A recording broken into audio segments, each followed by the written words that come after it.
Hello વિદ્યાર્થી મિત્રો, એજ્યુકટેકનો ચેનલમાં આપનું સ્વાગત છે। આજે આપણે શીખીશું ધોરણ 10ની ગુજરાતી વિષયની તારીખ 27/2/2025ની બોર્ડની પરીક્ષાનું પેપર સોલ્યુશન। આજરોજ લેવાયેલી પરીક્ષાનું સંપૂર્ણ પેપર સોલ્યુશન અહીં આપણે આ વિડીયોમાં જોશું। વિદ્યાર્થી મિત્રો, પેપર સોલ્યુશનમાં ક્યાંય ભૂલ હોય તો કોમેન્ટ બોક્સમાં જરૂરથી જણાવશો, જેના કારણે બીજા વિદ્યાર્થી મિત્રો ગેરમાર્ગે ના દોરાય। તો ચાલો શીખીએ ધોરણ 10નું આજ લેવાયેલું પેપર સોલ્યુશન।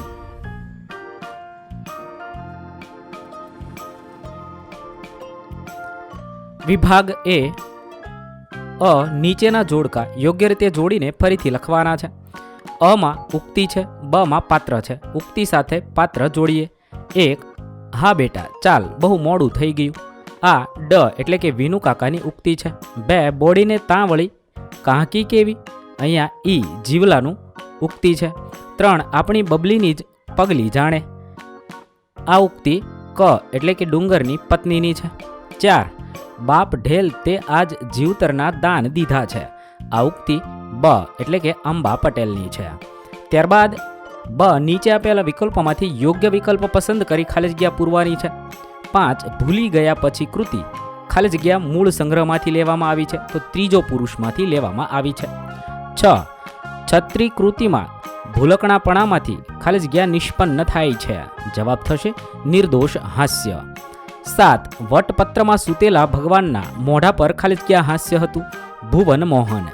8 ડાંગવનો અને કૃતિમાં લેખક કવિ ખાલી જગ્યાને યાદ કરે છે, રાજેન્દ્ર શુક્લને યાદ કરે છે।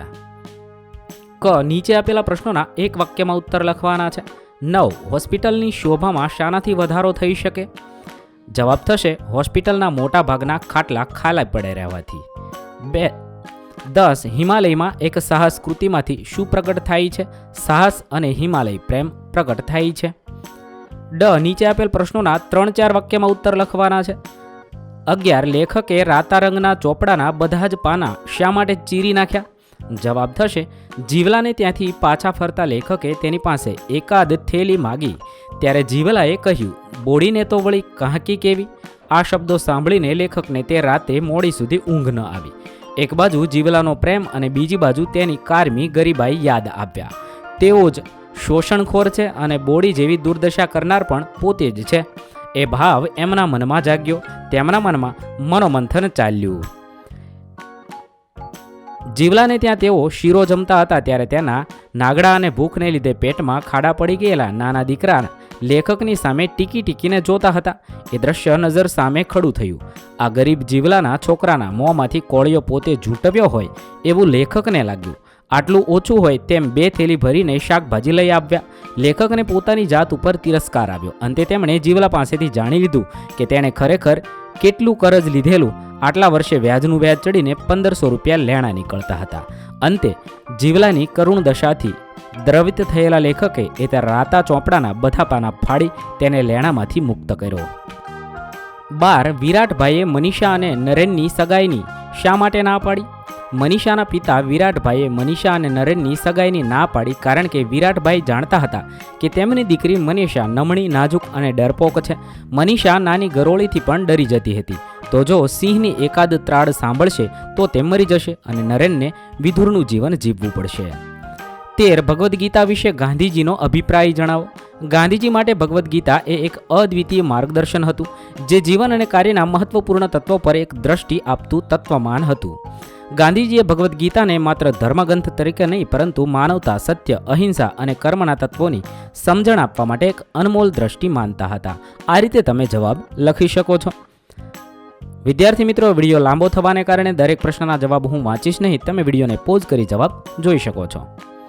નીચેના પ્રશ્નોના 8-10 વાક્યમાં મુદ્દાસર ઉત્તર લખો। સવાલ નંબર 14 રેસનો ઘોડો કૃતિને આધારે બાળકના ઘડતરમાં અડચણરૂપ બનતા પરિબળો વિશે જણાવો। તેનો જવાબ તમે આ મુજબ લખી શકો છો। વિદ્યાર્થી મિત્રો, વિડીયો લાંબો થવાને કારણે વિડીયો પોઝ કરી તમે જવાબ જોઈ શકો છો અથવા લખી શકો છો। 15 ભૂખથી ભૂંડી ભીખ પાઠને આધારે કાળુનું પાત્રલેખન કરો। કાળુનું પાત્રલેખન તમે આ માનવીની ભવાય તેની અંદર 2 પાત્રો કાળ અને રાજુ બંનેની વાત છે। અહીંયા કાળુનું પાત્રલેખન આપણે લખવાનું છે। વિદ્યાર્થી મિત્રો, આ મુજબ તમે કાળુનું પાત્રલેખન કરી શકો છો।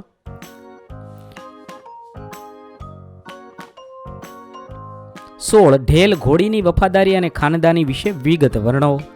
અહીંયા તમે આંબા પટેલને ઢેલ ઘોડી હતી તેના વિશેનું વિગતે જવાબ આપવામાં આવ્યો છે. વિદ્યાર્થી મિત્રો, તમે વિડીયોને પોઝ કરી જવાબ લખી શકો છો.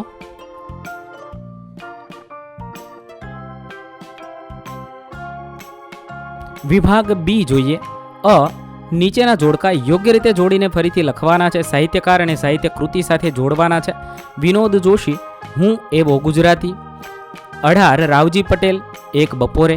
19 જયંત પાઠક, વતનથી વિદાય થતા.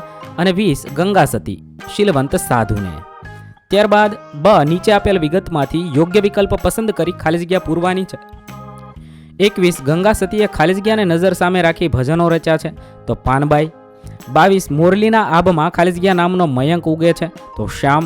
23 કુટુંબ જીવનના સંબંધોનું મધુર ચિત્ર ખાલી જગ્યા કાવ્યમાં છે, ચાંદલિયો. 24 વતનથી વિદાય થતા કવિ વતન પ્રત્યેનો ખાલી જગ્યા અનુભવે છે, તલસાટ અનુભવે છે. ક નીચે આપેલ પ્રશ્નોના એક વાક્યમાં ઉત્તર લખવાના છે. 25 ગરીબ સ્ત્રીની ચૂંદડી ક્યાં સુધી સાથે રહે છે? ગરીબ સ્ત્રીની ચૂંદડી તેના કફન સુધી સાથી રહે છે. 26 કવિની દ્રષ્ટિએ ભારવાળો મુગટ એટલે શું? કવિની દ્રષ્ટિએ ભારવાળો મુગટનો મતલબ જવાબદારી ઉઠાવવાની તૈયારી સાથેની સ્વીકૃતિ માથે મુકટની માફક જવાબદારીનો પણ ભાર છે તેવું સમજવાનું છે. ડ નીચે આપેલ પ્રશ્નોના 3-4 વાક્યમાં ઉત્તર લખો. 27 પક્ષીને પામવા કવિ શું કરવાનું કહે છે? કવિ પક્ષીને પામવા કહે છે કે તેના પર તીર ચલાવવાનું નથી, પણ ક્યાંક છુપાઈને તેના મધુર ગીત એટલે કે કલરવ સાંભળવાના છે. તેનાથી પક્ષીના મધુર કલરવનું સૌંદર્ય માણવા મળશે અને પક્ષી તેના પ્રભુ સાથે તારા હૈયામાં વાસ કરશે. 28 કવિ ક્યાં સુધી મહુડીની છાંય તળે પડી રહેવા માગે છે? એક સારસી જે કવિને પ્રિય લાગે છે તે ખેતરને શેઢેથી ક્યાંક ઉડી ગઈ છે. એના ઉડી જવાથી કાવ્યનાયકને હૃદયમાં ખાલી પવન અનુભવાય છે. એમને જીવનમાંથી રસ ઉડી ગયો છે. પોતે નિષ્ક્રિય થઈને જીવનના અંત સુધી મહુડીની છાંય તળે પડી રહેવા માગે છે. 29 ચાંદલિયો કાવ્યમાં કાવ્યનાયિકા સખીને પોતાના પતિ વિશે શું કહે છે? તો આ મુજબ તમે તેનો જવાબ લખી શકો છો. ત્યારબાદ નીચે આપેલ પ્રશ્નોના 8-10 વાક્યમાં મુદ્દાસર ઉત્તર લખવાના છે. વિદ્યાર્થી મિત્રો, જવાબ લાંબો થવાને કારણે હું જવાબ વાંચીશ નહીં. તમે વિડીયો પોઝ કરી જવાબ લખી શકો છો. સવાલ નંબર 30 વૈષ્ણવજન કૃતિને આધારે વૈષ્ણવજનના લક્ષણો વર્ણવો. આ રીતે તમે વૈષ્ણવજનના લક્ષણો લખી શકો છો.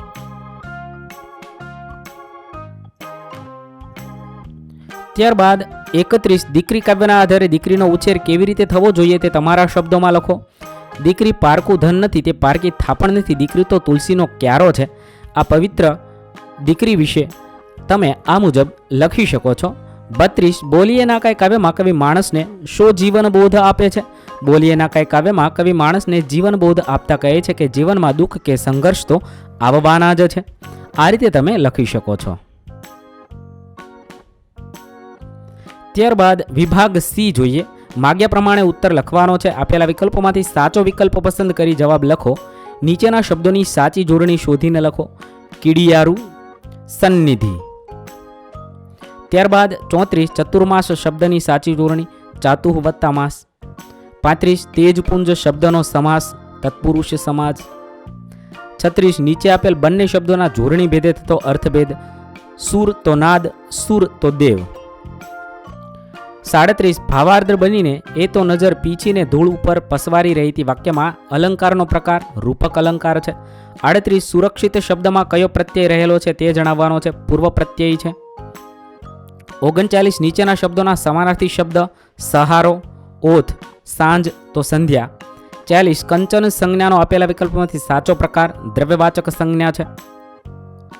41 નીચેના રૂઢિપ્રયોગનો અર્થ દાવ પેચ રમવા તો યુક્તિ પ્રયુક્તિ કરવી.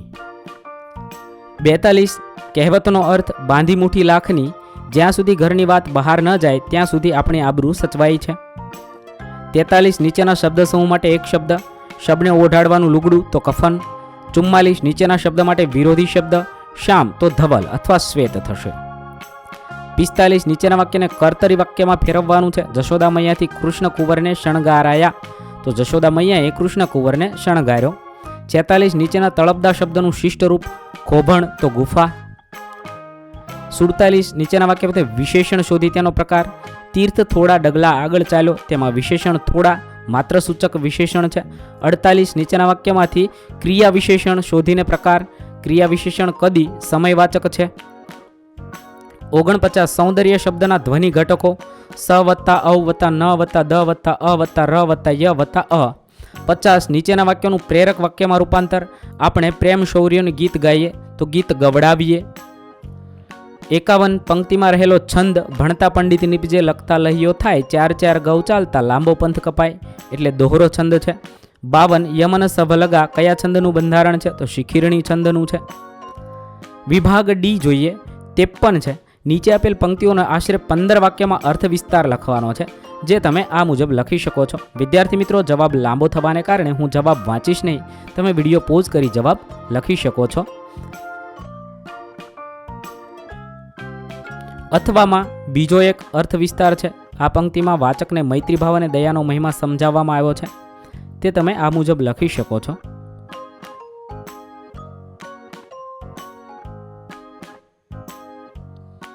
ચોપન અતિવૃષ્ટિને કારણે સર્જાયેલી તારાજી અને જાનહાનિનો અહેવાલ 100 શબ્દમાં લખવાનો છે, જે તમે અહીં લખી શકો છો. 55 નીચે આપેલા ગદ્યખંડનો ત્રીજા ભાગમાં સંક્ષેપ કરી શીર્ષક આપવાનું છે. સંક્ષેપ તમે આ મુજબ કરી શકો અને શીર્ષક આપી શકો છો ઊંચા ધ્યેય અને સતત પ્રયત્ન. 56 છે માતૃભાષાનું મહત્વ. મુદ્દાને આધારે નિબંધ લખવાનો છે. માતૃભાષા વિશે તમે મુદ્દાને આધારે આ મુજબ નિબંધ લખી શકો છો. વિડીયો લાંબો થવાને કારણે વિડીયો પોઝ કરી જવાબ લખી શકો છો. એના અથવામાં બીજો નિબંધ છે નારી તું નારાયણી. તેનો જવાબ તમે આ મુજબ લખી શકો છો. ત્રીજો છે અથવામાં વૃક્ષ ઉગાડો, પર્યાવરણ બચાવો.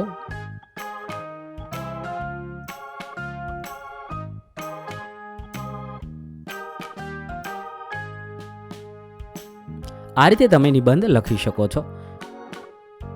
વિદ્યાર્થી મિત્રો, અહીં આપણું આજનું ગુજરાતીનું પેપર સોલ્યુશન પૂર્ણ કરીએ છીએ. ધોરણ 10ના તમામ વિષયના તમામ સોલ્યુશન આપણી ચેનલ પર ઉપલબ્ધ કરવામાં આવશે, જે તમે ધોરણ 10ના જેના પ્લેલિસ્ટની લિંક વિડીયોના ડિસ્ક્રિપ્શનમાં આપેલી છે. વિદ્યાર્થી મિત્રો, દરેક સોલ્યુશન જોવા માટે આપણી ચેનલને અત્યારે જ સબસ્ક્રાઇબ કરી લેજો.